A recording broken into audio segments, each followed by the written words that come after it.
and for the view as always.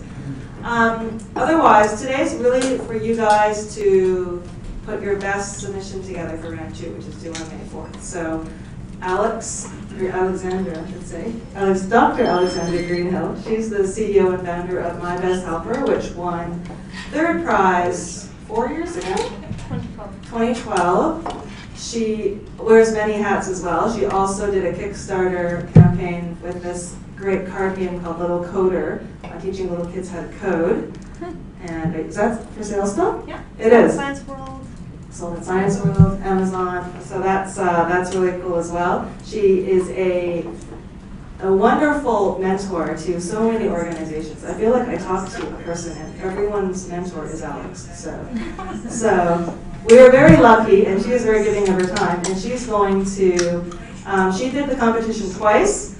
First year was learning experience. Second year they got to the top 3, and she have wanted to show some strategies on how to put together your best round 2 submissions. So she's been doing this for the last few years, and I'm very, very grateful. And usually it's a good time. So we keep it pretty simple. We're just going to basically go through every single question you have to answer, and she's going to give you some guidance on the best way to answer. And that's about it. And you can ask questions and keep it pretty informal. And unlike the seminars in the evening, we have this multi-directional microphone, so there's no microphone for your questions today. Poor Rachel is still figuring out how to get it to work. Oh, it works. Hello. Okay, we're good. So, let's see here. Okay, so I'll just quickly talk here and then you're on. Okay. So, round 2, just so everyone's clear, it's 6 pages. Page number 1 is a business model canvas.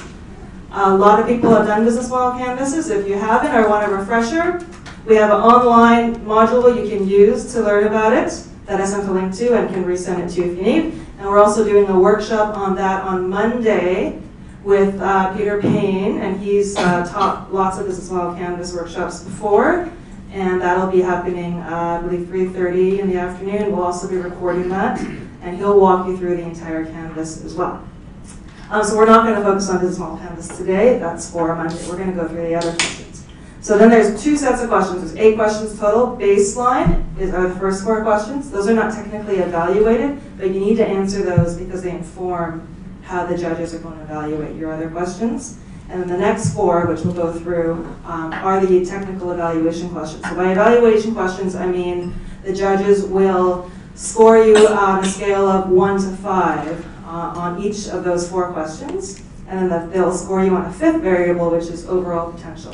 And so that's why the first 4 questions matter, because it factors into your overall potential score. Typically, it's a page for the small canvas, a page for the baseline, and 4 pages for the rest.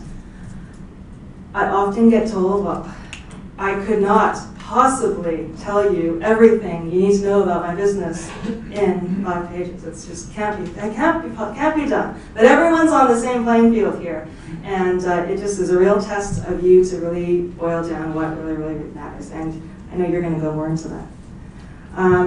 Otherwise, the next step after this, so you submit May 4th, it goes to our jury. I believe May 27th or thereabouts, we announce the results. So what happens there, I'll just describe it because it's admittedly kind of convoluted. We basically find a top 40. The top 15 go right on to round 3. Next 25 go into something called round 2.5. And what that means is you get matched with a coach from our friends at the Center for Growth at BCTIA. They help you with pitching. Then you have to pitch your way into the round 3. So you go do an in-person pitch in front of the jury, and the 10 of those 25 companies will advance to the rest of round 3, and then we go on from there. Yes? Sorry, I've been very curious. Do those first 15, do they have access to the same mentorship when it comes to pitching, or are they left to their own devices? They used to be left to their own devices, but since last year we have offered it to them if they want to have it, because actually it became a disadvantage to go to the top 15. And a lot of the people in that round 2.5 did better, more than got in the top 10. So yeah, to give them at least the option, we do give them that option. All right, now I'm done talking. I'm going to pass it to Alex, and she'll take it from here. Sounds good. I'll be your clicker. Okay, that's good. So I know that. Sorry. Angie covered some of our whole story, but I think that everything I'm going to say is kind of grounded in our experience. I'm going to talk a little bit more about why and how we entered the competition and what's happened since, because it matters. And you know, I've tried to convince them that they now videotape the session several times. Why don't they just show me the video?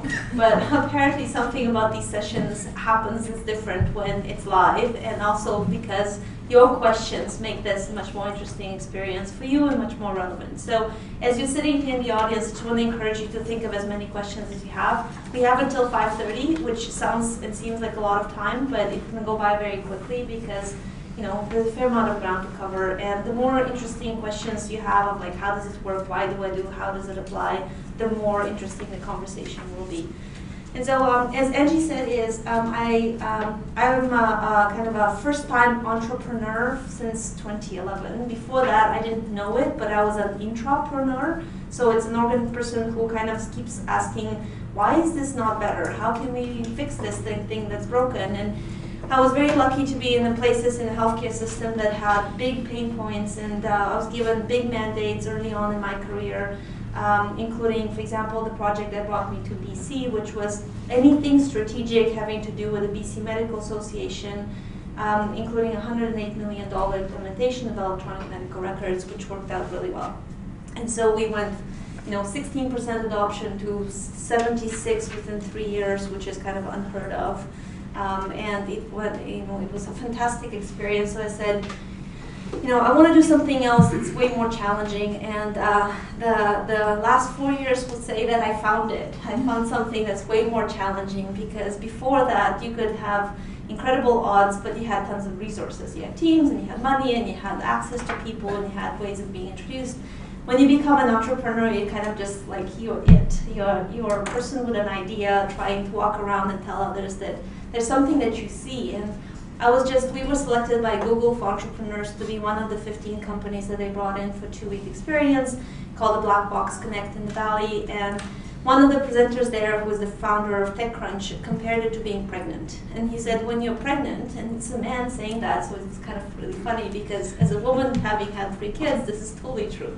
As a pregnant, the first time you were pregnant, like initially there's nothing to show anyone. Like, you know you're pregnant, but nobody else can measurably see that until something pops out. And then people can start imagining what the baby's going to look like, but they don't quite understand and know exactly, and you yourself don't quite know exactly what it's going to look like.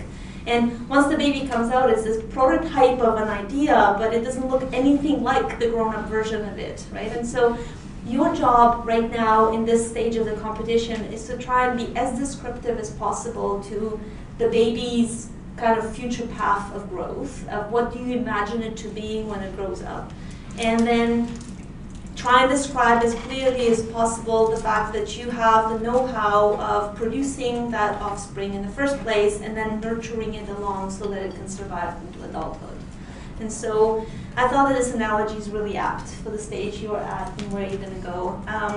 And so when I first got started in 2011, I asked for advice a whole bunch of people, and I said, should I leave my comfortable existence in the corporate world to pursue this crazy idea that's just burning inside my heart, my head, my gut, And I talked to hundreds of people. One of these people became my business partner. He was mentoring this competition, actually. And he said that lots of bright people have good ideas, but between that and a viable business, there's a big difference. And within the conversation, he's like, wow, I'm totally hooked. And so at the time, there was just only 2 of us, and somebody said, but you should compete. And there was all these like, but we're too early, we don't know what we're doing. And they're like, well, just put it in, let's see what happens. And so we put it in, we made it to this round, and then we got uply rejected.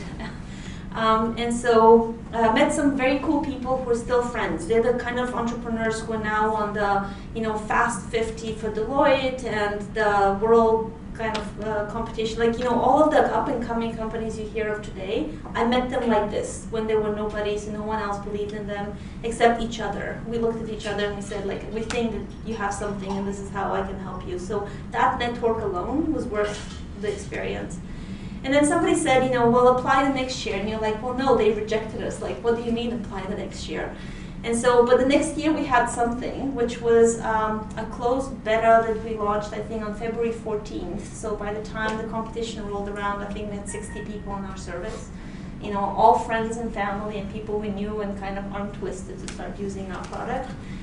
And that was it. And so as part of the competition, when we made it into this round, we submitted our new documents using the feedback from the previous session. We made it into round 2.5.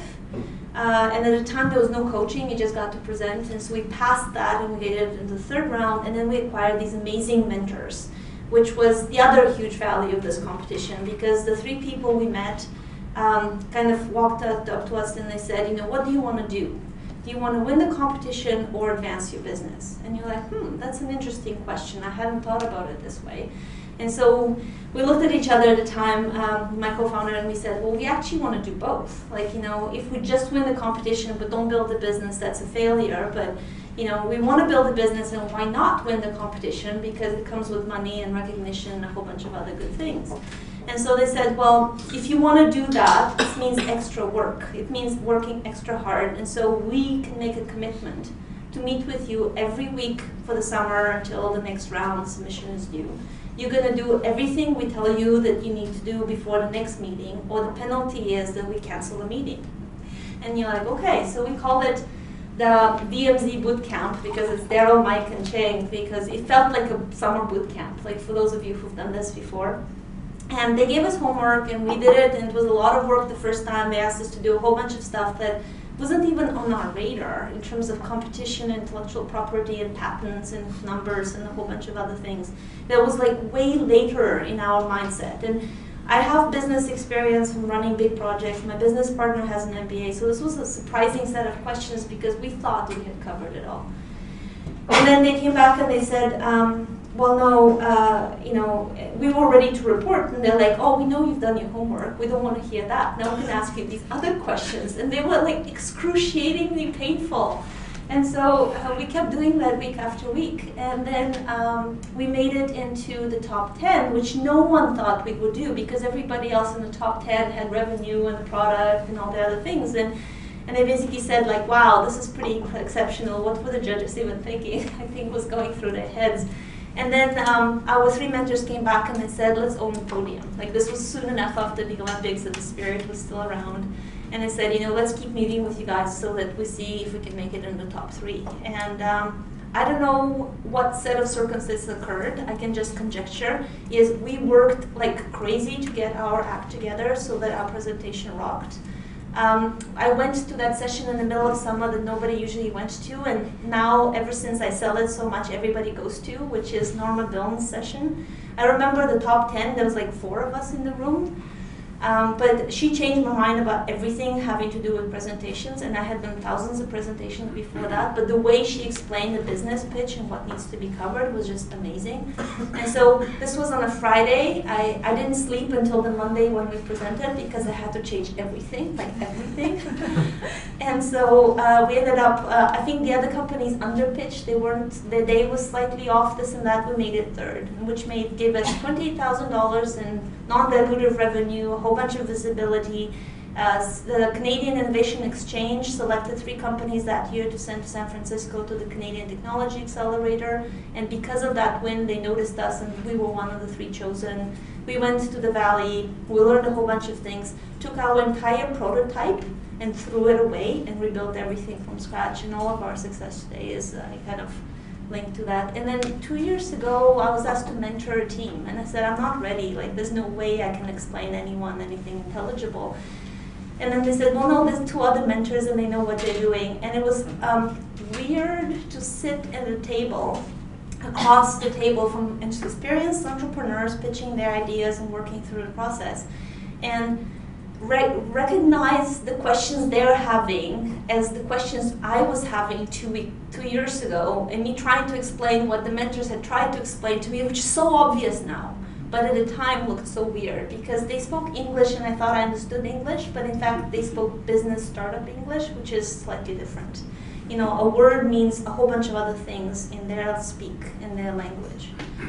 And so I think that if you view this competition, you need to decide like what is your priority, what is your objective, and if you are interested, there's a menu full of things that you can get out of it. You can get a network, so get to talk to each other. You know, you may be in a completely different industry, but one of the best recommendations we had from an IRAP advisor was from a clean tech company that kind of said, my advisor knows that advisor, and go talk to them. And so things happen in a very unusual way in startup land. So build your network amongst each other because you're the same stage, you're going through the same paces, and that's helpful.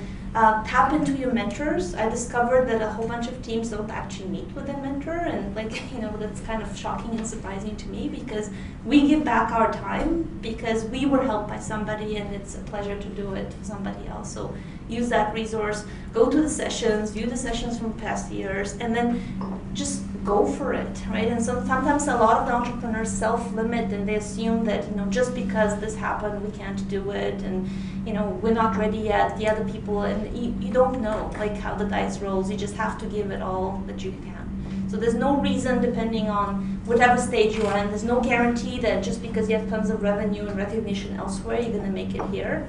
And there's no reason why you can't make it.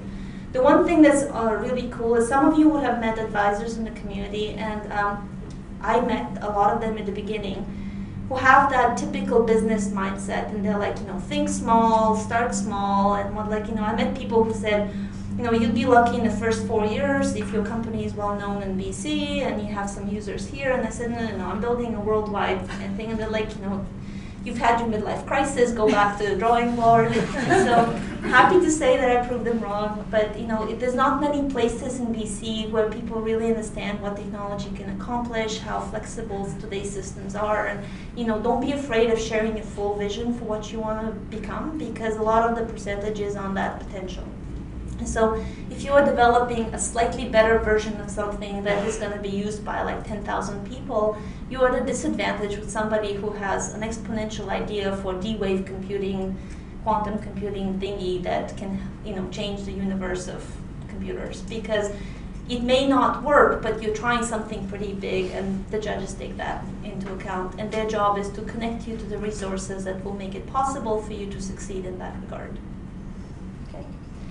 So that's the big kind of introduction. I love competitions, I will admit. Some people are anti-competitions, and so I will give you a little bit of a word on that. Right? So competitions is not about will I win or whatnot. The way I view competitions is more of an opportunity to discover through the questions that people, experienced, intelligent people ask you, what else is there that I need to know about my business? How else can I improve? It's an opportunity to get visibility for your business. So, for all of you who are sensitive about, I don't want to be in the forefront of things, is your business needs oxygen. Some of that oxygen and resources is the ability to access people who are going to use your product. The more visibility you get, the better it is. The more advice you get before you build, the faster you can go. And so last year we, for example, said, I'm going to apply to 2 global competitions. And it was very carefully calculated because time is important. And so we wanted to see, is anybody else in the world doing what we're doing? Is anyone, how will the world market look like for our vision of a global company? And so the competition itself was super helpful for something like that. And then I'm happy to say we won, which was also bonus in the game, free, non-dilutive money. First Canadian company ever to win the Cartier Global Women's Awards competition, which is a national competition with McKinsey Foundation. But I got an incredible network of other entrepreneurs around the world. It's like a copy-paste of New Ventures BC. We got mentorship, we got non-dilutive resources, visibility, media. It was an incredibly useful experience. And so I would say the ability to kind of think through the questions, prepare, and do really well started here, right? It's this, once you figure out the right method to these competitions, there's many other ones you can win, and they're really useful. So on this one in particular, so I'm switching gear. Any questions in general before I start? Was that helpful? Yes, I see nodding heads, great. So getting back to the New Ventures BC competition stage 2 is situational awareness, right? The competition is starting at the most beautiful time of the year. And so the people who are going to be reviewing your copies are going to be torn between their feeling of, I should be doing this and reviewing all of these submissions because I really care about the entrepreneurs and I really want to help. But I really want to go and enjoy all of the wonderful activities that BC has to offer, plus responsibilities for work and life and other things. And so the general comment before I even start addressing each individual question is, think about the person who's going to read your submission and be generous towards them. Use large font, leave sufficient margins, put enough space between the lines. And you're saying, well, this is advice you give to elementary school kids. Trust me, I've seen the submissions, and Angie has seen them as well, right? And so it's part of that kind of, you were torn between, I have to inject as much information as possible into this, but not enough space.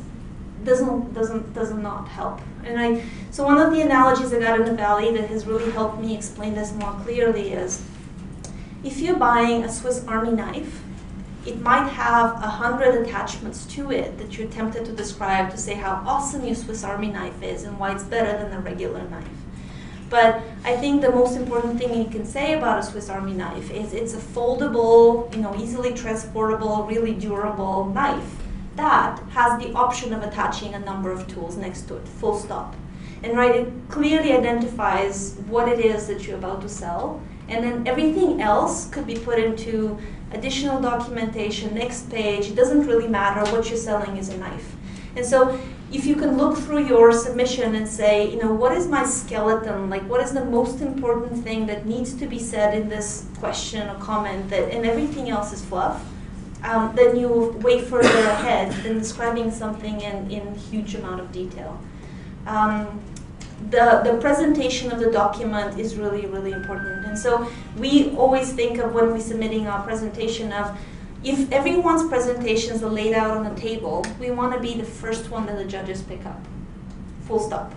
Like, we want it to be so awesomely looking that the hands is going to go towards them. And Angie shouldn't listen to this part, because I will encourage people to kind of be, like, entrepreneurs are rebels. Like, if we don't listen to rules, right? And so I basically said is the rule is you have to submit 6 pages. What's within those 6 pages has to meet those 4 questions that they're asking. But you can add other stuff. Like, nobody said you can't add pictures, you can't add a diagram. Every competition I always add this executive summary.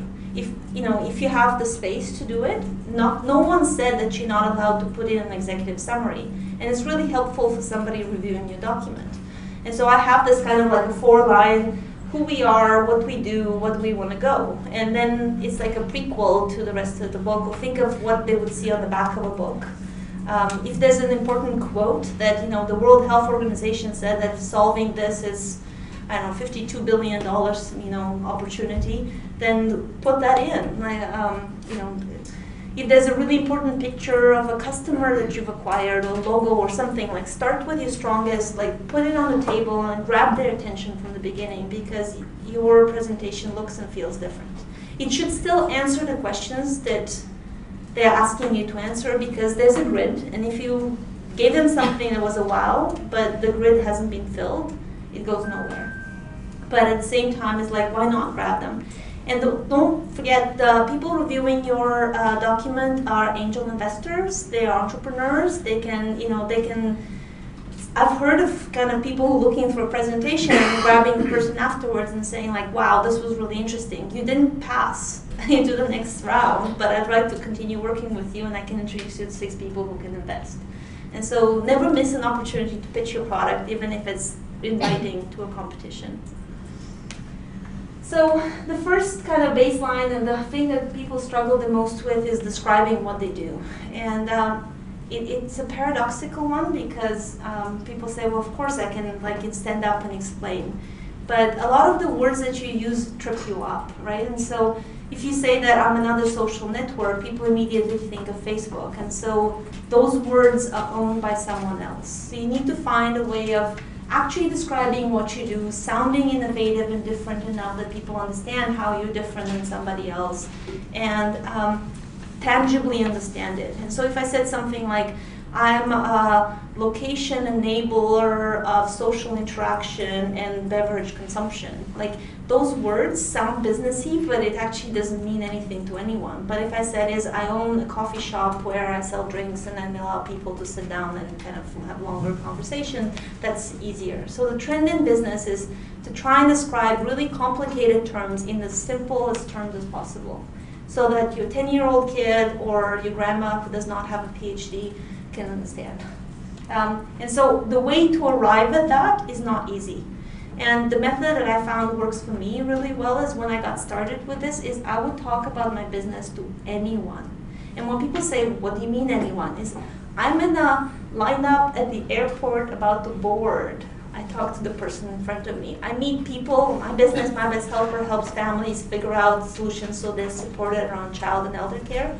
So I'm in San Francisco. There's a lineup for the Giants game, and everybody's waiting. The gates are not open. I literally got 100 interviews because I would walk from family to family to family with kids and say, what do you do to find childcare? What would you want to see? You know, I'm thinking of doing this. And so by the time you say what you do 1,000 times, you're either bored of saying it or you found a really good way of summarizing what it is that other people hear. And a lot of times people will be like, oh, you mean you do this? No, that's not what you do. So you learn from that interaction what works, what doesn't work.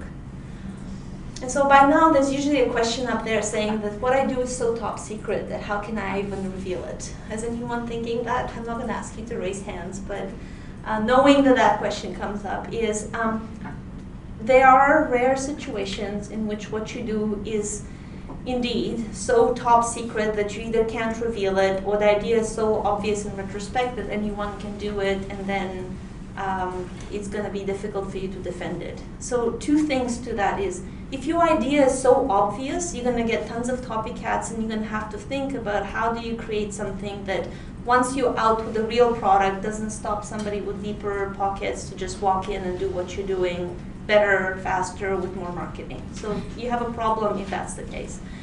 But usually most of the ideas, it's all about the execution, right? Is when Starbucks got started, you know, there was tons of coffee chains everywhere. People told them you'll never become, you know, a pan-American company. But they did 150 stores in the Northwest, Pacific Northwest. Then they had an IPO, and people said that's, you know, successful. And they said, no, no, no, we have a bigger vision for the U.S. They went to Chicago. They failed with their first 4 stores. And they said, people, see, told you. And they're like, no, no, no, we need to figure it out. And then they went to the US, and now they're global, and now they're expanding into other areas. And so, you know, there's nothing, you know, that's secretive. Like, I mean, so much of what they do is obvious to people. It's all about the execution. It's all about the sustained execution. And so the more people you can talk about what you do, get the feedback, connect with, partner, the better your product will be. And so I would encourage you to, before you submit, test it with everyone. Your neighbors, the people you meet, people you know, people you don't know, write about it, start collecting emails of people interested in being on your update list, and send updates often to them, because you'll never know who's connected to who. So one of the other Airbnb stories that I thought was really funny is at one point they had 0 money, and then the landlady said, hey boys, it's 3 young men who are co-founders. She said, you used to be cheerful, now you're all sad, like what's going on? And he's like, yeah, we can't, you know, raise money. And she's like, well, you know, I know a couple of people. Turns out that she's a landlady in San Francisco, and guess what? Some of her former tenants are now CEOs of big companies. And so she made some introductions, and they got their round of funding. And so, you know, do not discount the serendipity factor in what you're doing. And so this needs to be super crisp. If you nail this really well for journalists, this also helps. Like a 7-word description of what you do. And 7 words sounds brutal, but that's the standard in media today. If you can't say what you do in 7 words, and if those words are not clear enough, they're not memorable enough, you know, it's really hard to grab anyone's attention. Those words could be about the product and service, or the why it matters. And so one of my friends is a big proponent of, you know, Afghanistan and the whole war, and I'm not going to get political on you, but I thought it was really interesting because he said the reason why he supports that whole entire effort is so little girls can go to school. And that's his mission. This is the why of why he's doing things. And so if you can try and boil down like the what you do and why you do it in as many short, strong words, vivid images as possible, the better it is. And so if you have a big number, use the big number. If you have a big statement of some kind that kind of a lot of people will resonate with, use that. But you can only discover that by throwing it out and seeing, like, you know, I'm bouncing a ball, the people bounce back to me, or they're like confused about it. How does it work? Any questions about that? Yes? What are your thoughts on, in order to provide a concise description of your business, using other well-known businesses in your description? Where the Facebook for dogs or something like that, like to cut down on the words, relate to people that way? Or is it more of a crutch? So as an entrepreneur, I don't understand this one, but I'll tell you what anyone in kind of the judging, they hate it. Okay. Right? They've heard it so many times it was misused, and so they have like an automatic allergic, you fail right now, I don't care anything else you say type of reaction, which is really weird. Half of them are really upset about the fact that you want to be exactly like, and you're like, no, that's not what I meant. Right? And so, you know, one of the ways we've built our business, and we said we really like how Airbnb creates trust among strangers. We really like how Starbucks creates the impression of affordable luxury. We like how IKEA gives you ideas about how to use their product in many different ways you hadn't considered before. And so for me, those are very useful tools. But when I say IKEA, they're like, no, you're nothing like IKEA. Why do you even raise that? You're confusing everybody, right? And you know, so I think it's useful to use internally, but unless you are, you know, well, why not kick the tires and get a reaction type of person, or it's a really obvious, very different analog that you're confident adequately describes what you do, I would stay away from that. Analogs otherwise that are not companies are actually really useful. So if you find, like, you know, my company is the man's best friend, or some story or an analogy that really works. I helped a friend of mine who was helping small businesses succeed describe it as I'm the David against the Goliath kind of supporter. And so, you know, quick ways of identifying something is always a good idea, but the whole I am Uber for pets has been done, you know, they're just... Oh, this reminds me, there's a few ways of failing quickly, and I wrote this as a blog post once because I spent like 2 hours watching investors getting pitched at one of the events, and so the things that they absolutely hate is hearing things like, there's no competition, right? And so when you say that, it's an automatic, like they don't even think about it, they immediately classify you into a person that doesn't get it. The reason why is there's always competition. Sometimes the competition is not a company, it's a way of doing things right now that is so well established that people are unlikely to abandon it, right? And second is, if there's no competition, it means there's no market. You have to build a market from scratch, or it doesn't exist. And so competition is good. It's good to have strong competitors. It's good to know them and know how you can be better than them. Another one is, I don't need a team. I'm fine by myself, I can do it all. And so all investors will tell you that the journey is so hard that unless you have a really well-committed team that likes each other and does well, you know, it's almost impossible to pull off. Another automatic fail is, I want to be 1% of. You know, no one wants to invest into a business that's going to be 1% of a huge market. They want you to be 100% of a huge market. And which is completely not realistic, but that's what you have to aim for, because if you aim for 100, you might get somewhere significant. You know, my idea is a feature of or an improvement on, and they, you know, people want the 10x idea largely because consumers are not gonna, or people who are buying the product are unlikely to change what they do unless it's dramatically better than what exists right now. And so a lot of these questions and things from the judges, the mentors, the competitions are meant to essentially help you avoid wasting your time on something that's either not going to work or is going to be hard to pull off, because we know that you have smarts, intelligence, energy, and resources, and we just want to make sure that you're concentrating it on where it can really succeed and where it can add the biggest amount of value. Yes? So if you have a multi-phased approach, so we're going out with a consumer version, but the end goal after that is a white-labeled version, would you suggest sticking with, say, your initial phase, or making sure that they see the dream? And so this is an interesting one because it kind of depends on where they are at in terms of their own experience. And also, investors in general like simple. Anytime they hear multi-phase, complex, etc., they hear complexity, they fear complexity, they fear distractions. And so if Jeff Bezos was to go out today and describe his vision for what Amazon's right now, and he say, we're going to start with books, then we're going to sell everything, then we're going to become the biggest,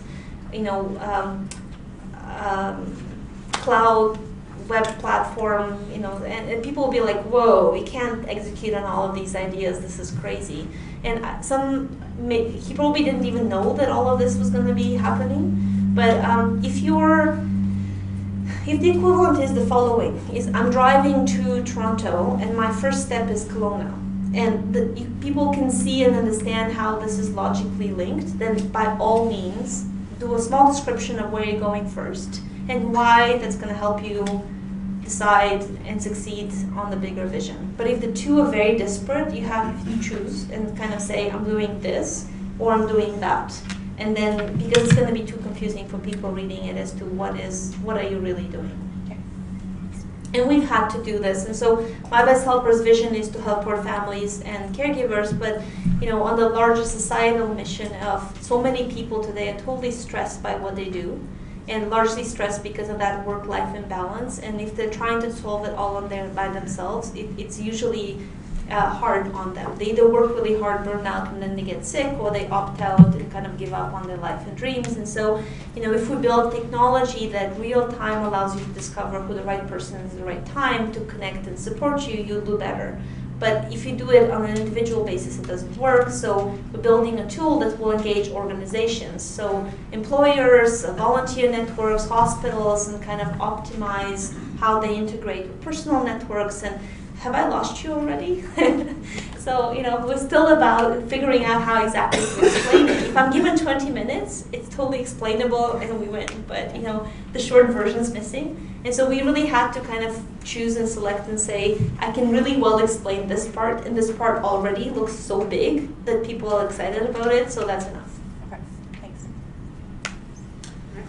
So that's the first part was the description. The development stage is really important because you kind of need to get an idea, people, back to my analogy about pregnancy versus, adulthood.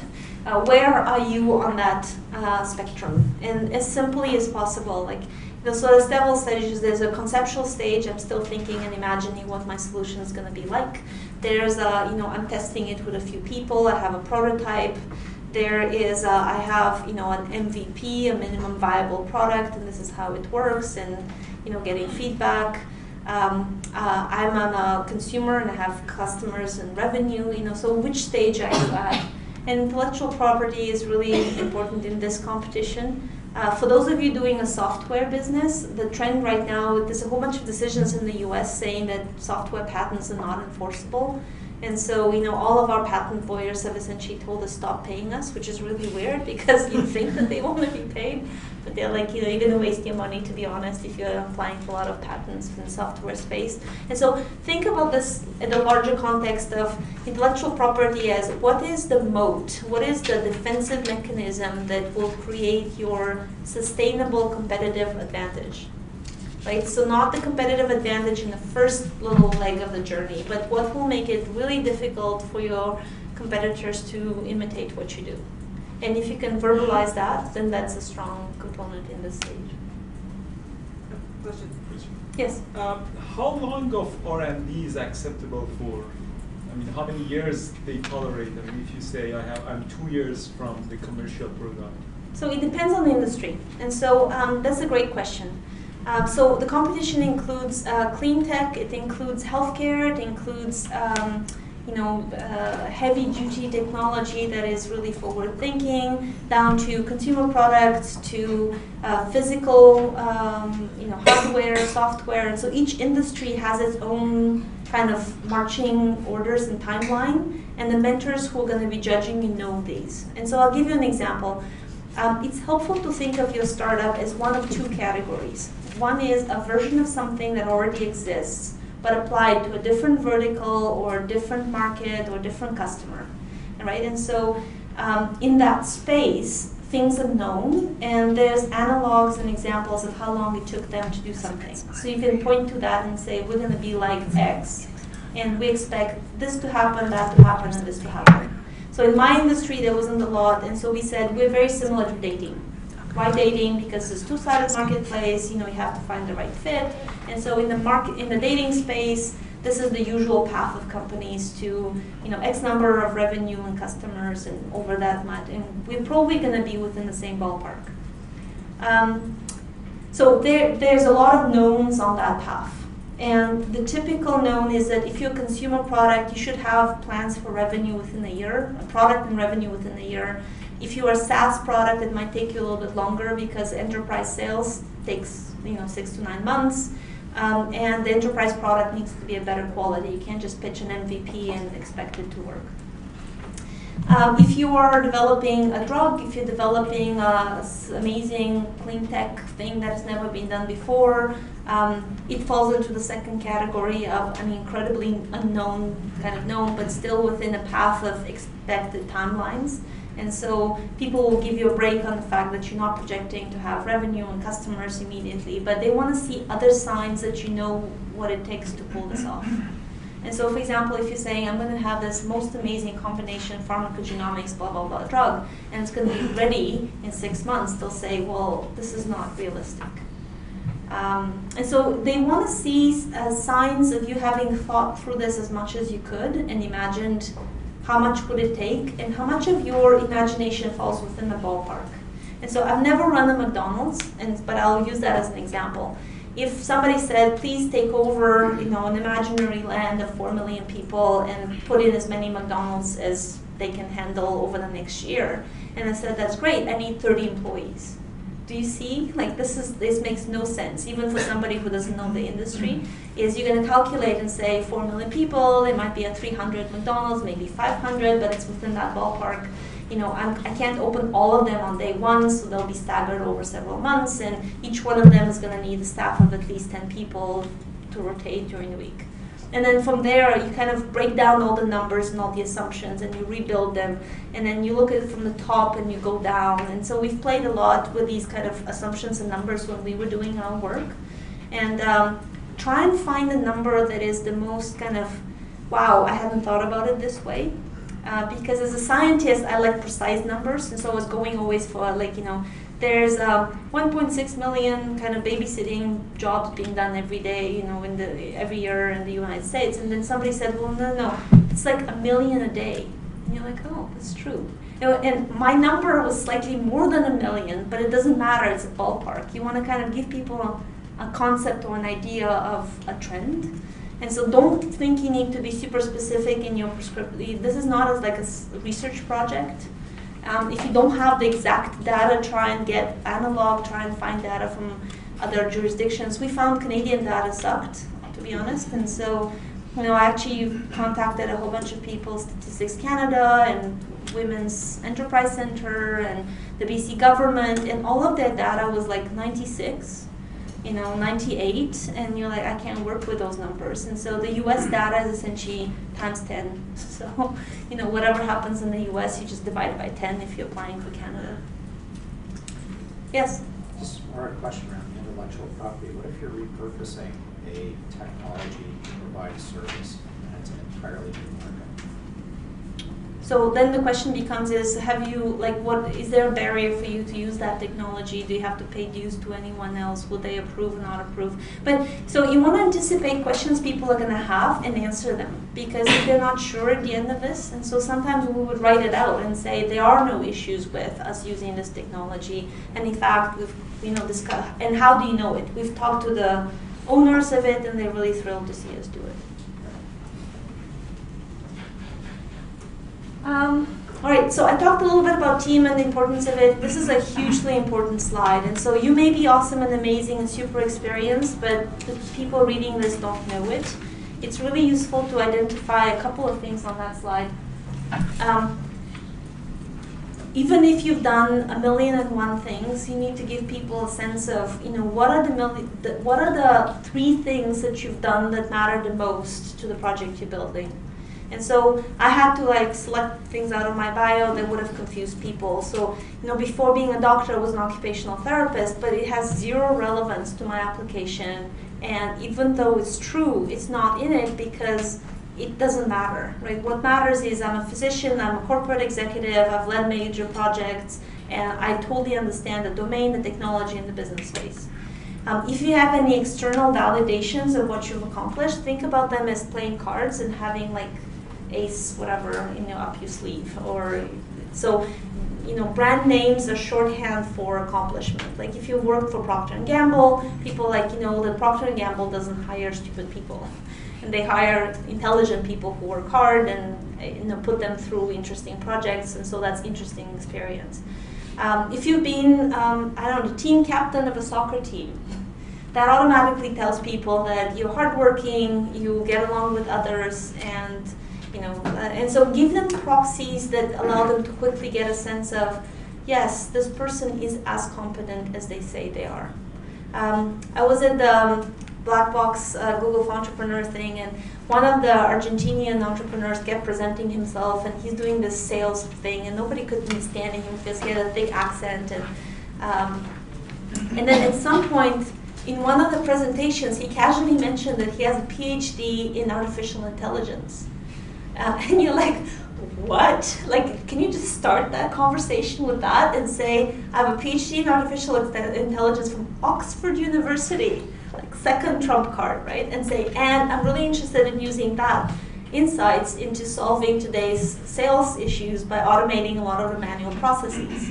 And you're like, that's your pitch. You don't have to say anything more after that because that stands on its own, right? And so think about what can you remove from what you're adding, because every word that's there in your team description has to matter. If it doesn't matter, if it doesn't add anything to who you are and why you're going to succeed, remove it.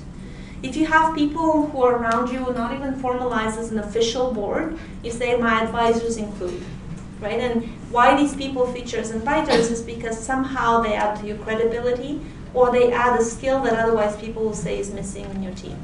And so there's a team that applied that was 3 engineers last year who were working on a medication adherence platform who have 0 healthcare experience. They have to add a healthcare person as an advisor because otherwise the judges will be like, it's nice that you're motivated by the fact that grandma's not taking her pills and she's getting worse. That's a great story. It tells me that you're going to work really hard to make this a success. You have the credibility because you're an engineering team that knows what they're doing, but you do need to have industry experience. And so how do you plan to do that? And sometimes the line there is, I haven't hired yet, but I'm looking for a PhD in artificial intelligence, or I need I'm in contact with the best chief marketing officers in all of the companies because we'd like to get them as an advisor for my product. Or if you've identified the kind of person missing from your team, that's already a huge asset. Yes? Is it okay if the founder says, after I get the funding, I don't want to be the CEO, and I want to hire a CEO that is experienced and take that? No, that's another one of those kind of. And so Bill Campbell just passed away yesterday. He's the most famous CEO coach in the Valley because he's helped Google and Jeff Bezos and all that. And one of his kind of inputs that is the most celebrated one is he convinced all the investors that the founder CEO is really, really important. And so why? Because even if you don't have experience as a CEO, it's your baby. It's you will defend it. And so it was interesting because I was talking to somebody else who was a Techstars entrepreneur from Seattle, and she hired people on board that wanted to be founders. And so she gave them the co-founder title, and then they ran into a huge issue. And the huge issue being is somebody with really deep pockets that they didn't know was working on their idea, essentially released it. And so while they were building whatever they're going to build, this huge company that all of you in the room know and I can't name, essentially said ta-da, we're here with exactly their product. And so her observation at the end of the day was that because this project was her baby, she would literally kind of like, drain all the blood, like, do anything. And while the other people who had the title of co-founder said, oh, okay, we're going home, right? And so the company's pivoted since and is doing really well. But that doesn't happen unless you have, like, your DNA runs through your idea. So down the road, maybe, yes, but don't put that, I don't think you should put it into your plans or into your application. Yes? How would you phrase that in a good way, that you do lack, executive business experience, and that you will need that sort of MBA to back you up? That So mentorship to you don't support need an MBA, which is the beauty of entrepreneurship and business. And that's why I was throwing that whole thing, like in 2 years, you could totally absorb, like all of the knowledge that currently is within the startup space. Technology changes so quickly that you can become an expert in 2 to 3 years, full stop. And anybody else who stops reading today will be out of date in 3 years. And so if your idea is good and you know your product really well and you're really focused on and you're willing to accept criticism and feedback while being at the same time fairly kind of focused and aggressive on pursuing your idea. So it's a balance between listening but also not listening, because a lot of what you're doing is you're the only one who sees it. People will give you mentorships, advice, support. They'll come in, they'll bring in a board member, you'll learn it. Being a CEO is not that difficult, right? And so, don't tell that to anybody, but it's true. It's essentially deciding where do you want to go and making it very clear to everybody else. Making sure that you assemble the right team and they understand where they're going to go. Making sure that they have the resources that they need in order to go where they're going to go.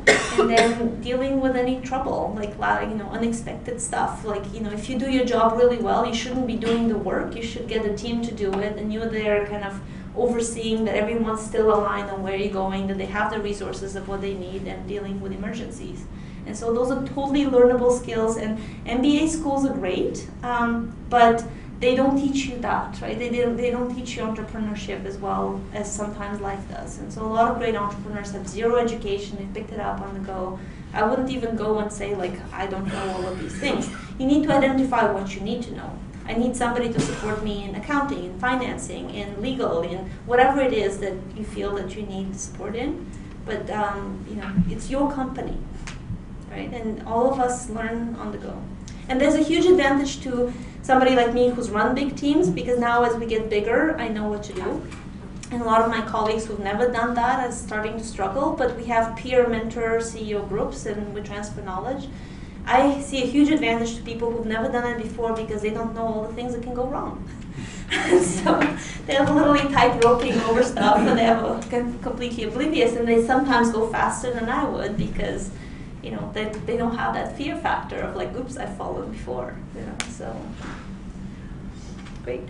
Okay, so I think that I covered that really well. Next one. Yeah, business plans. So the work on a business plan is never finished. There's always known unknowns and unknown unknowns. If you had the magic wand of what kind of information would you want to find in order to make your business plan more crisp and viable. And so, this is an assessment of, do you know the kind of work you still need to complete in order to succeed? If your answer is, I've done it all, then that's the wrong answer, because it's never done. Even companies that are really successful keep doing more research into competitor research, market analysis, different markets, different customers, different silos, so you can say, like, I understood this part really well, but my next phase will involve expanding into X, and I need to discover these aspects around X. These questions are meant to kind of get a sense of, are you out there dreaming, or do you have an actual sense of a plan and how you would execute it? And what are the different steps that you need to take in order to do it? So if any one of you today was planning a trip to Thailand and you've never been to Thailand before, you can put down on a piece of paper all of the pieces that you need to discover in order to decide, where to go and what to do and when to go.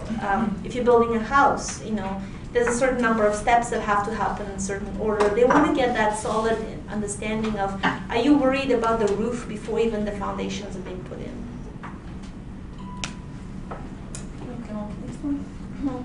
So these are the questions that actually matter, that you're getting evaluated on. How are we doing on time, Angie? It's 5. Perfect. So these questions are meant to facilitate. The answers to these questions should be found within your text. They could be slightly different order than the one that they asked in, because they may apply in a different order to your business. And so the more specific you are in this question, the better your business will be. And so a lot of people write this for the competition and they massage it and whatnot, and I would encourage you, if you don't know these answers to what you're building, you're going to struggle a lot when you get into selling your product to your real users. And so when we first got started, there are industries in which there's tons of data, and if you don't show that data, the judges will be like, you haven't done your homework, because anyone with a computer can Google this and find out that information. So for example, if I was doing an app that facilitated gift giving, there's marketing surveys upon marketing surveys about the size of the gift industry, who the main buyers are, who they purchase for, what kind of items they purchase, the seasonality of purchasing. There's a big spike for Mother's Day, and there's a big spike for Christmas and Valentine's, right? And so all of these data points are totally known, and if you don't show them, it means that you haven't even done any basic research. The difficult part becomes is when you're facing something that is not well known, and how can you try and identify it? And so sometimes it's running your own marketing survey, sometimes it's asking a whole bunch of people in the industry who are key informants about their opinions. If you have, like in this space, if you have a couple of big names to quote, and so like, I don't know, the American Association of Retired Persons said that is a big name in my space. The US Census, or something that's credible, I put it in. You don't have to have the full reference, but you put in the year the information was accessed and the source. And so value proposition is going to get covered in the business model canvas, I think. I hated the business model canvas. I still kind of sort of do, but then I had a session on it and people explained it, and now it makes sense. But it's really, the advantage is that everything is on one page, but the way it's formulated just doesn't make any sense to me, at least. You start in the middle, then you go this way, then you go upwards, then you cross over to the right corner and up. But value proposition is really important, and essentially it's like, why would people care about your product? And how will their life be different at the end of this? Barriers to market entry I quickly talked about earlier, which is what will stop people from imitating what you do, but also what is blocking you from entering that market? Who might be upset that you've invented your product and make life difficult for you? One of the barriers may be just noise. There's so much going on that how will you get people to even pay attention to what you're offering?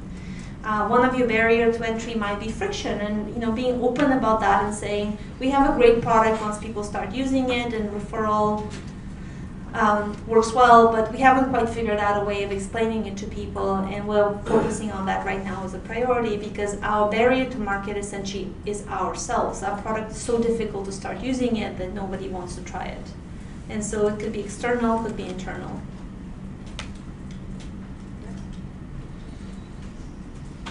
So down to distribution. And so here, saying that I'm going to do marketing, it just doesn't cut it. Like you need to be very specific as to the exact plan of what you plan to do, as much as you can imagine. And think about it as the immediate next steps of your business. This is what you're doing in the next quarter to a year in order to get visibility and customers for your service. Very practical plan. A lot of people think that when you submit like that, you get like a white space. I would encourage you to use lists and bullet points. And all of the presentations in all competitions I've submitted, I always organize it for the reader, so it's really easy. So there'll be 2 types of activities I will do, and then you list them, and then within each one of them, if there's subset, you put in 2 or 3 other kind of bullet points. And so I try and make it as easy for people to understand what I'm saying, because they get lost in the paragraph, especially if they have to read 30 submissions. But if you give them, like, you can put things in capital letters, you can bold them, you can underline them, and use that carefully because it's the equivalent of PowerPoint that has all these bells and whistles that are distractive. Like, while you can make your PowerPoints and color and explode, don't do that. But the carefully used accent of, you know, a structure to your question, to your answer, is really helpful. I wouldn't use color, by the way, for this because some people photocopy them or print them on black and white, and so colors don't always work out well. If you're using color in a diagram or a schematic, make sure you print it in black and white to see how it looks, because sometimes if you're using like yellow and blue and red, they all look the same once printed black and white.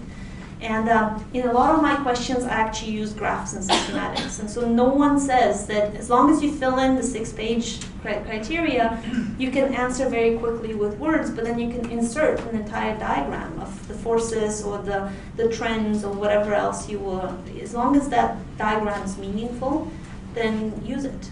And so I think for this question, we had, you know, a graph of, you know, enablers and then barriers and the two forces and how we thought we're going to counteract it. And so image is way stronger than words. Industry value chain is one that a lot of people have difficulty with, but it's essentially understanding the ecosystem you operate in and how people would be affected not just immediately upstream and downstream and around you, but like in the overall market. And so some companies that's not relevant to, but in some companies it's really relevant because the introduction of your product can create a lot of work for some other people or can, you know, abolish some other organizations. And so I was the chief medical officer of a telehealth company, which was incredibly threatening to the existing telehealth solutions. Because, you know, if you've invested millions of dollars laying cable to a small room where patients have to drive to in order to be seen, it's crazy to overnight be disrupted by a young company that says, well, you know, we can give an iPhone and you can see your doctor on an iPhone from any location. And so the status quo was kind of like, well, how would we, you know, explain our investment into that tiny little room with lots of cable? And, you know, it's easier to just invent a whole bunch of things to squish it. And so, you know, government in their wisdom said, we're going to do a review of the telecode fees in BC. And so Medio exists right now. You can use it, but nobody knows about it because the telehealth review that they launched that was supposed to be released last summer still hasn't been completed. And so, you know, it's really frustrating to see some of these things happen. But if you think about value chain and the entire ecosystem of how and what your company fits, you can predict some of these things and try and identify them early on and mitigate them as much as possible. And so value chain is where, you know, in your space, who are the players that matter, right? And you know, maybe you have a hardware product, and so your value chain includes the industry factory in China that prints it, and you know, the port authority that may be on strike just as your shipment arrives, and you know, the regulator who makes sure that your healthcare product is FDA approved, or the agriculture safety Food Canada. Like, you know, think about the entire aspect of what you do. It opens up your horizons because sometimes people are stuck thinking of, I need to really convince X, and sometimes the question becomes, oh, why am I trying to get to the next little guy above me? Why don't I just jump straight to the bigger distributor and see how they can help my my company? So that's a really fun analysis to do. Alliances is a big one. I'll give you my shorthand of how you evaluate an alliance. So there's two situations under which alliances make sense, and investors and advisors and mentors and judges usually hate partnerships. Like, we will partner with, largely because most partnerships don't work out. Most partnerships are incredibly difficult to put together. Most partnerships are not real win-wins. And so a lot of companies who plan to grow through partnerships, it doesn't seem to work. I've seen some partnerships work really, really well, but they have to be really well organized, and they have to fall into what usually falls into two situations: an obvious advantage to both parties. And so you can be very small, and your partner could be a very big organization, but if there's an obvious advantage, then they'll do it. And so, you know, I don't know how many of you did hear the Uber pitch. Launch Academy partnered with Uber to do this pitch because, you know, they allowed this allowed visibility and pressure on the provincial government. And so it's a small organization partnering up with a bigger one. They align, people understand how the two organizations work together. And so the two situations in which you should consider an alliance is what the business literature calls a blue ocean or red ocean. A blue ocean means you have a huge opportunity that's uncharted. And so D-Wave does quantum computing, IQBits does software for quantum computing, and the two organizations need each other. Neither one of them can really do it on their own because it's complex enough that they need to focus on what they're doing. If they try and do both things, it's not going to work.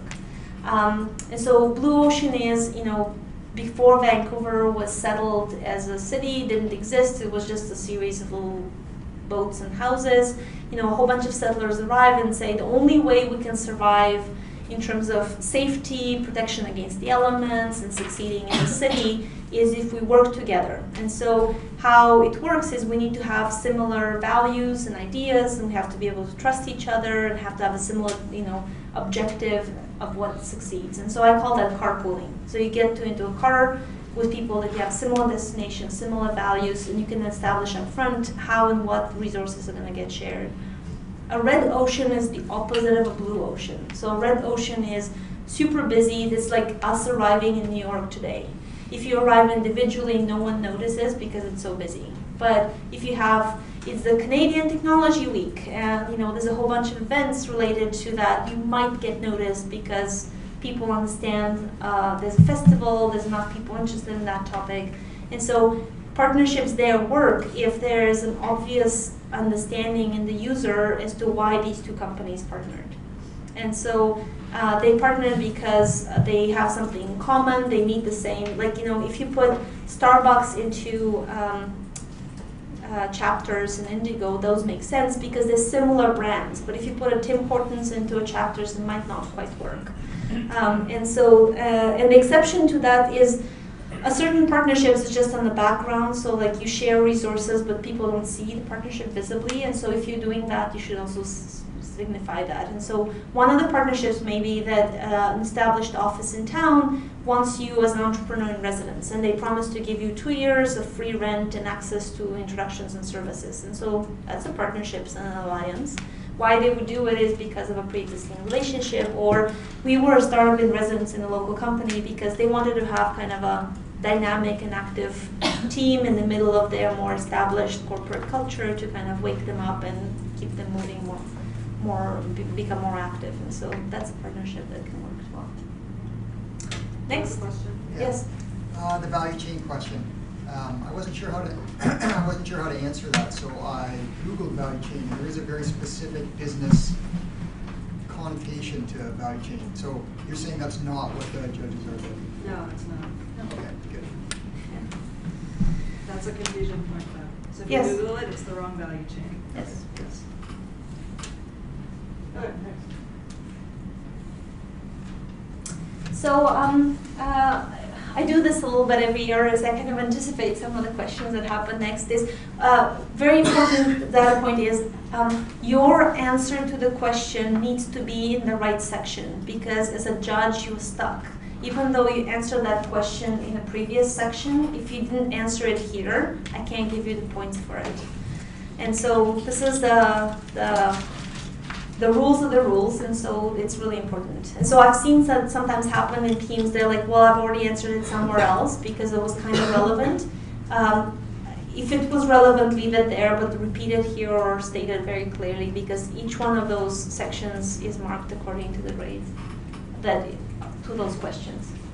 So I mentioned competition earlier several times. It's really, really important to know who else is in the space, what are people currently using, what are you going to have to convince them to abandon in order to use your product, what is your competitor likely to do once they discover that you're doing what you're doing, and how are they going to react, and how are they going to try and prevent you from succeeding is also important. And so, learn to know your competitors really well. Learn to know when are they created, what difficulty they ran into. Look them up on AngelList, look them up on Crunchbase, look them up on SimilarWeb and see traffic sources, what they do. And so it's helpful not so that you do exactly what they do. And you hear some mentors say, don't look at your competitors. And I understand what they mean, because some people get so focused on the competitors that they trip up. And they start doing everything like in opposition to the competitors. But I think that once a year or once in a while, it's really useful to kind of have an eye out as to what's happening there. And especially in this competition, before you kind of start your business for real, understanding the lay of the land of where you're starting is really important. The danger of looking at competition too closely is that you end up competing against them instead of looking at the bigger picture and realizing that while they're running in this direction, maybe the better solution for you is to run in a different space. But for sure, learning from people who've succeeded in that space, who failed in that space is really useful. I've called up people who failed in that space and interviewed them. And so, we didn't get from, my EMR project from 16% adoption to 76 because we were particularly smart. But I think that one of the things we did is we called up a whole bunch of other people who didn't succeed in implementing electronic medical records. And we asked them a question, and you won't be surprised to hear that no one's documented their failures. Like, there's no database of this is why the project didn't work. And so there's some journalist reports here and there, but the easiest one is to call people who are like, and respectfully say, look, I really want to learn from your experience. I know that you're really passionate about building this out, it didn't work out, what happened, how can we prevent that from happening? And so people are usually very generous with their advice. Competitive matrix is kind of a newer requirement, but it's a visual representation of your competition. I've had so many anecdotes with that slide, and by the way, all of these questions you're going to have in your pitch deck if you're pitching for investment or partnership or whatnot. These are classic. Each one of those questions kind of is 1 or 2 slides of your pitch deck. So one of the things we did is we developed our visual images here, and we've just been using it in our pitch deck since. And so if you can repurpose things, that's the best thing. So try and do work that you can use repeatedly afterwards. Many ways of doing competitive metrics. The most common one is people list what they do in a table format, and then they list the 5 or 6 competitors or analogs or other ways people do things. And then there's like 10 lines of things that they have that you don't have, or there's check marks of we do this, they don't do that, etc. Do you get that image of a big table? And so we presented that at round 2.5. We had this big slide of all the yes that we did and the competitors didn't do. And one of the comments from the mentors was so funny. He's like, do you realize that if you're pitching me for money right now, you've shown me the word no like 90 times on the slide, and you're going to ask me to say yes? And you're like, oh, that's right. So we stopped using no, we went to check marks and X's, and we said, well, that's not any better. And then somebody else said, it doesn't matter that you offer these 10 things. What matters to me is knowing that customers actually want those 10 things. Because you may be offering them, but who cares? And are they really the make or break difference between you and the competition? So try and think about your space and try and identify the 1, 2, 3, like not more than 3 ways that you're absolutely incredibly, amazingly better than what they do, and stick to that. Everything else is a feature. The fact that you offer a fancy alarm clock on your cell phone is not why people are going to choose that cell phone over another one. And price is a really poor differentiator. Right? And so people essentially say the race to the bottom over price, no one wins. It's not a really credible way of growing, and it has to be more than just price. And so competitive matrices come in many formats. You can do the little table thing. You can do the bar, in the middle, and have, something in 4 quadrants, so you can have 2. It really depends on your industry and how you compare. But try and imagine, 2 dimensions that really matter to clients. If you have 3, then use a table. But in our case, it's convenience. It's really, really important to people, and let's say speed. And so, how fast do you need someone, and how easy it is, and you position everybody else along those axes. I've seen people talk about, small business, big business versus, geographic difference, but you need to have some sort of a way of presenting. And then you pull their logos and just put in the logos of everyone else onto the sheet. And make it obvious to people that you're in a blue ocean. And so, create space around you that identifies that you have no competition. So visually remind people of that. The other thing that really matters in this is when you're doing your presentation, nothing says you can't put your logo slightly bigger than the competitors. Like all of these things, you want to create that illusion and impression of that you're confident in your own product, right? And so it's okay to be a little kind of loving in the description. But if you use too many of these adjectives, then it backfires because people say, well, we're better, stronger, and you're not objective enough about your strengths and weaknesses. And so it's okay to say that some of your competitors are better in some regard. But when we started, Care.com had just done an IPO. They had $108 million investment and they had 1 million users. And so you acknowledge all of those things and you say, I know exactly how I'm going to kick their ass. And so this is the plan. And be truthful, but also try and boost your idea up and demonstrate why and how it's going to be better and stronger.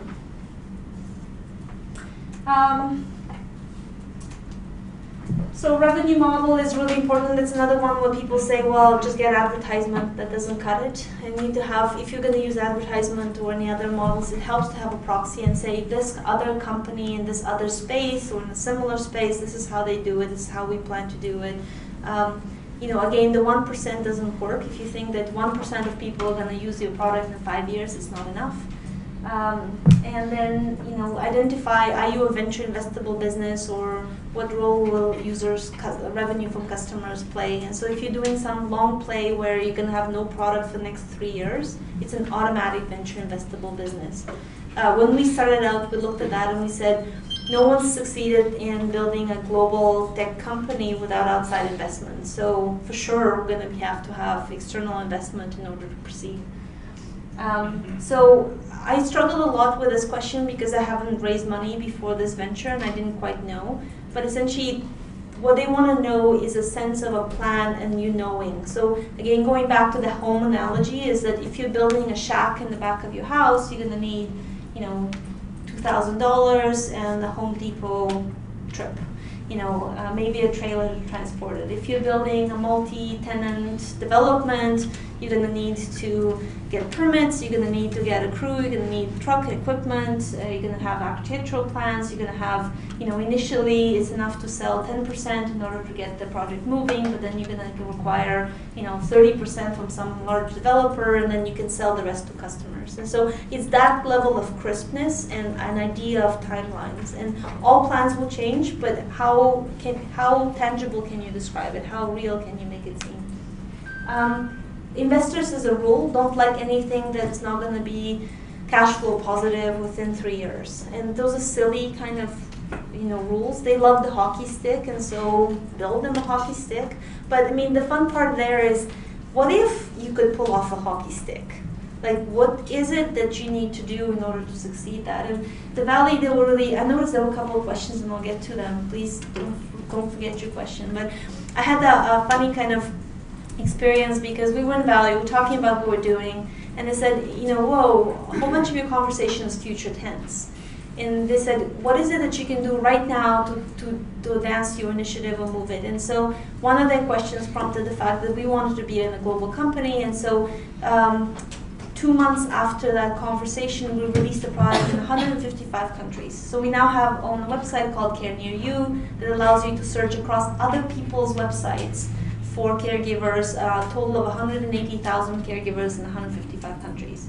And it was one of those kind of like, we'll get to it later, and they're like, no, you Canadians always do that, and they're kind of, what can I do with the amount of money I have, the resources I have in order for next year? And they're like, you shouldn't think about it this way, you should think about it, where do I want to be in 18 months, and what is it going to take for me to get there? And kind of, what can I simplify, remove, what can I do in order to get there faster? And maybe it's giving away something that I thought was really important and partnering with somebody that I don't quite want to partner with, but it will get me to my destination more rapidly. And so, do the hockey stick, but start at the end and say, I'd really like in 3 years to be X. And then backtrack it, what needs to happen for you to accomplish that objective. Questions? Yes? Is zero a wrong answer to how much money do you need? Depends. If you're independently wealthy, I mean, if you have a strategy to gathering the resources that you need, this is not a just for investment competition, right? And so some people have come in and they said, we've already raised all the money we needed for this phase and we don't plan on raising immediately, or we have a concept that's fairly mature, we're ready to start selling. And so yes, depends. There was a question here and then in the back. Yeah, I'm curious. I have, with our startup, we have several ways of monetizing the app, one being in-app purchases, subscription-based, transaction-based. The correct answer of which will be the most profitable is dependent on variables such as how many users is within the system. So we're trying to gather as much data as we can to approximate the best way forward. Do we explain that, or do we pick one? No, I think people know that you're at a stage where there's lots of things you don't know, but the fact that you considered all of these things is valuable. And so I would list them and say, we're currently evaluating X, Y, Z. The data we have right now points to this one being our most immediate next step we're going to test. But if that doesn't work out, we have backup 1, 2, 3. Yeah. So if I need, say, $500,000 to make it to milestones A, B, and C, but $1.5 million to actually become profitable, how should I describe that in this question? Or should I be asking for $1.5 million? Or should I be asking for 500,000? Sorry, repeat the question? So if I need $500,000 to really establish, milestones A, B, and C, and if I need, say, $1 million or $1.5 million to actually become profitable, should I be asking for $500,000, or should I be asking for $1.5 million? And how should I be addressing that issue in this question? Okay. So the question here targets essentially your plan over the next 3 years, because beyond 3 years, no one knows. It's helpful to think of a company not just in terms of next 3 months or next year, but like on the longer run. And having 2 or 3 data points on that journey matters. And so if you are a super experienced entrepreneur who's already raised and you're in rapid expansion, in the next 3 years, you're probably going to run into 3 significant cycles.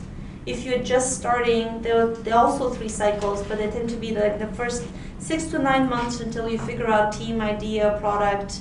Then there's this little upslope of a thing I've had something and things are moving, and then potentially a rapid slope. And so identifying those 2 moments in which what revenue would you raise and what would you use it for is really useful.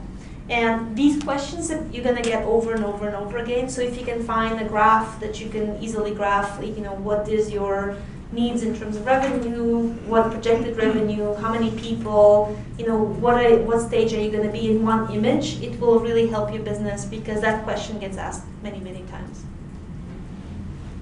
And there's certain kind of norms for your industry. So go talk to people in the space who've done something. And so that path looks very different for a drug company versus a device company versus a consumer company. And so somebody in the States basically said, if you have an app and you have 100,000 users, you can potentially look for seed raising. But if you need 1 million users in order to raise Series A, and so there are some numbers that are particular to each industry that just inherently make sense. Yes? I was just going to ask, would you include revenues or sales of revenues to date in money raised? Of course. Yeah, and so the criteria around who can participate, if you hadn't raised certain amounts, you're in the competition, but yeah, I would totally include everything you currently have. Yes?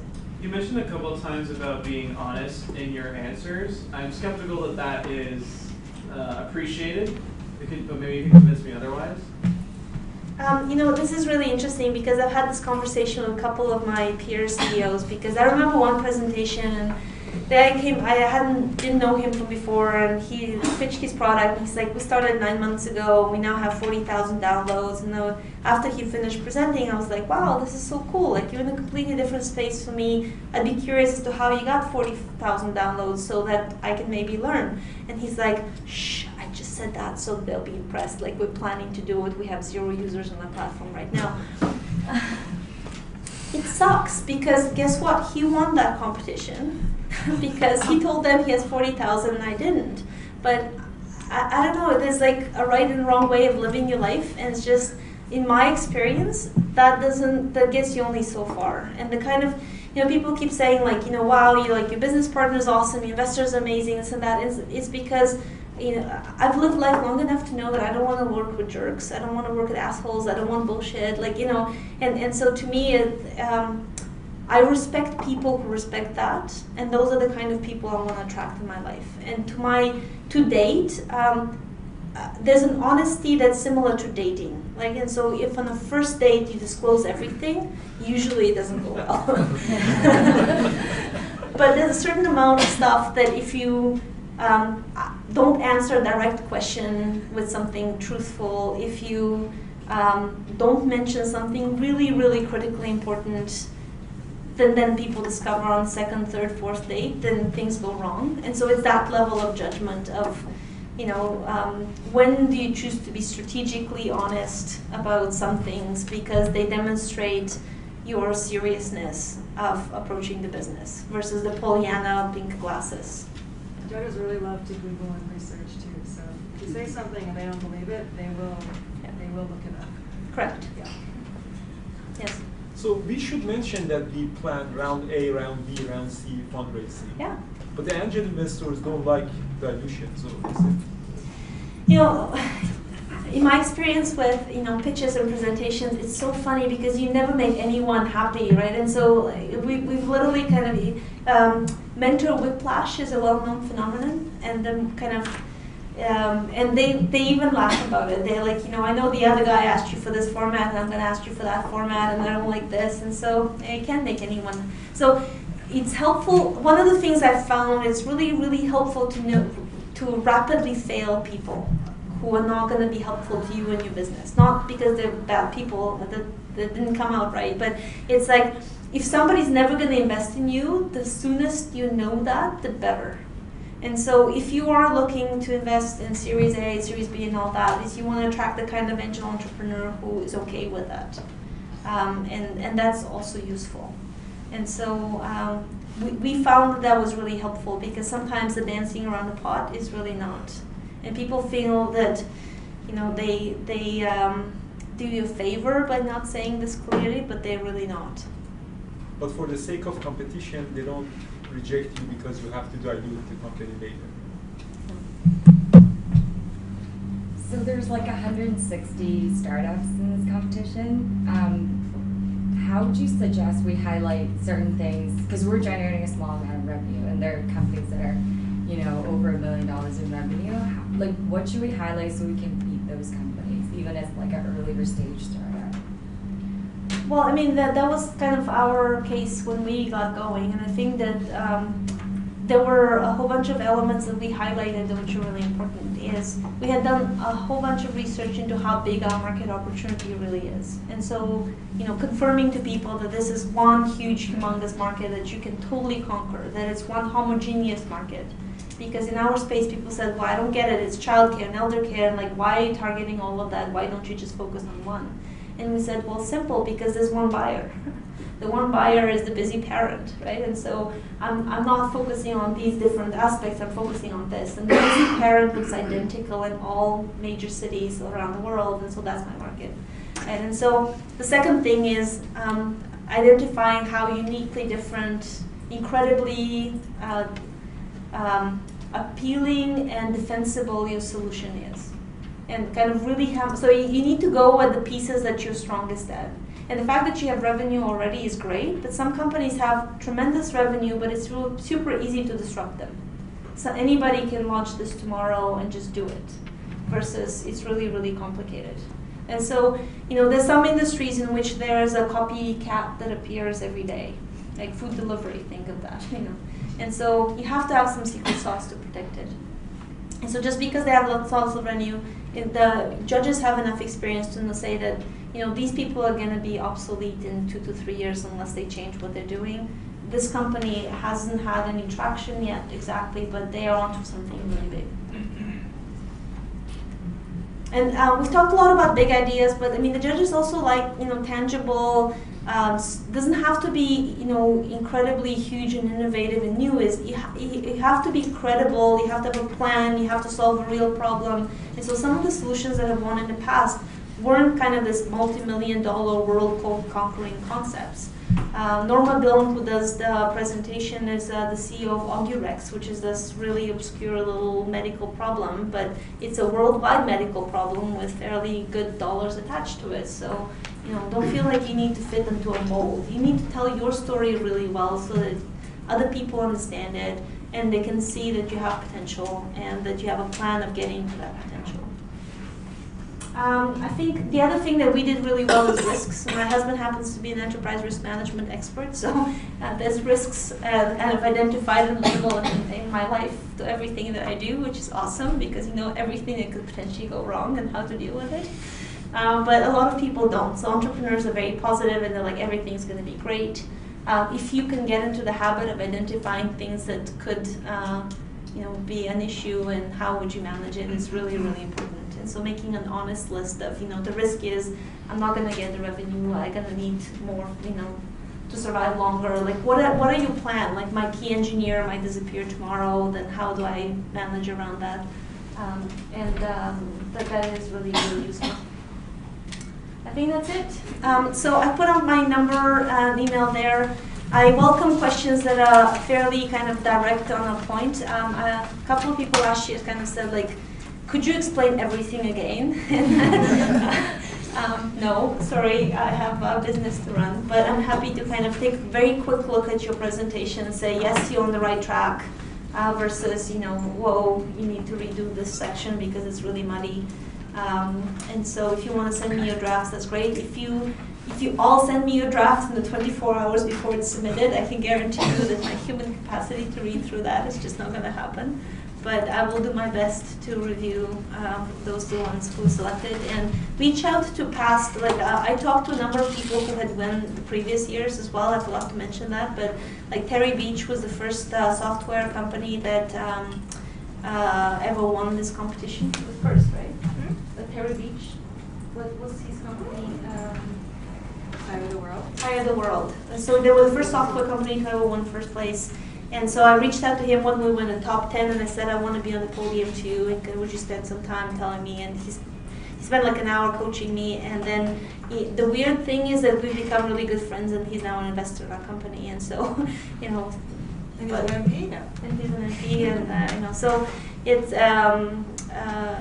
reach out to people who you see in the past, like, I reached out to the Cartier winners and I kind of said like, hey, you won something very similar 3 years ago. What was it like to be in the competition? What should I know? And so people will answer those sort of emails. The more direct it is in terms of like, I want to talk to you because of X, Y, Z, and this is the specific question that I have, the better the answer you're going to get.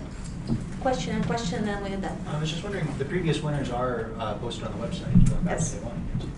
And if you're good at kind of Googling and whatnot, you'll see us pitching at other venues, you'll see the story, you'll see, and so doing a little bit of research to say, like, I've read all of this and my question is that, is really helpful. Yeah. Can everyone have access to few successful submissions from years ago? No, we delete them all every year. It's part of our privacy policy. So the good news is we really don't keep anything. Bad news is I have no examples, I'm afraid. But if anyone wants to volunteer to be an example of this here, let me know. It's a good question. And I think that the beauty of it is like when you look through 150 presentations, is they're all completely different. And so the only thing is that, it's the equivalent of, if you put yourself personally on paper and you described who you are in like 10 words, will people be able to get the core of you? Right? And so it's the same thing for your company. It's like, what can you put on paper that really kind of at the end of this, people walk away and they're like, I understand who they are, what they're doing, what they want to be doing. And so it's that level of, there isn't a recipe because all of you are uniquely unique.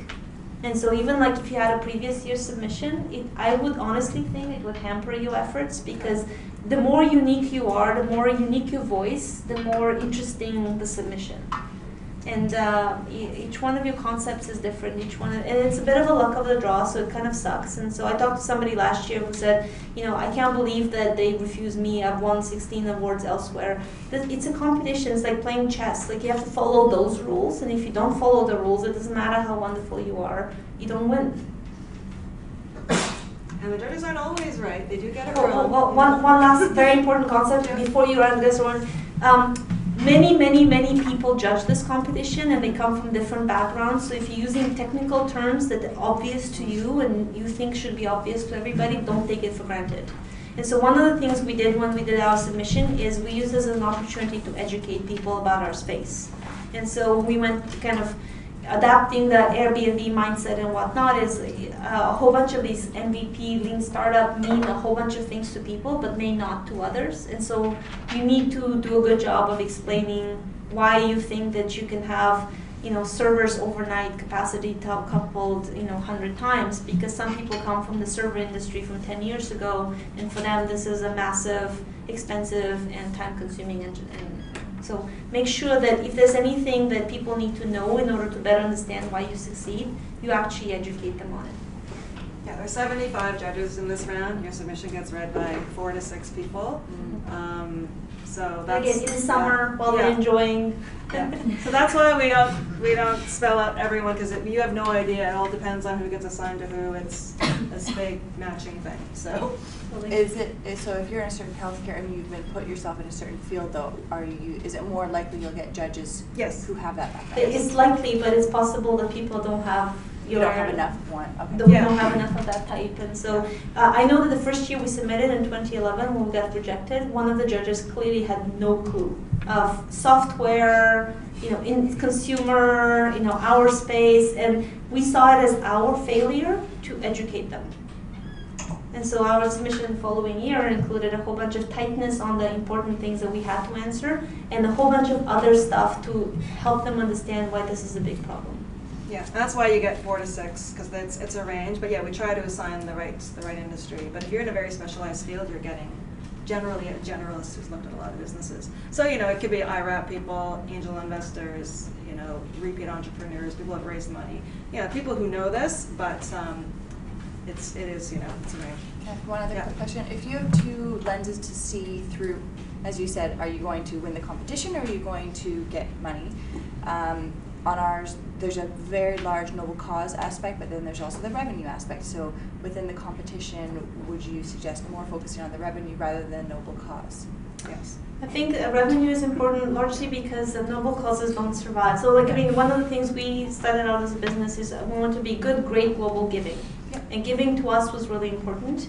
We see ourselves as a for-profit with a mission, but largely with everybody else who's tried to do it in the noble cause aspect has failed because they didn't have the resources to make it happen. And so this is a business competition. So what was the name of the winner of the 3rd place last year who does the fundraising? Change Heroes. Yeah, I'm horrible with names. Change Heroes is a fundraising tool for the millennial generation. So they make it really easy for people who are young people and companies to donate money towards causes that they care for. And they were 3rd last year. But there's solid business concepts behind what they do and how they do in order for them to be able to continue doing it. And that was actually their 2nd time through, because the first time they didn't have that figured out. And people didn't get how they were going to make money. So they didn't get to the top 10. All right, we are over time. So thank you very much.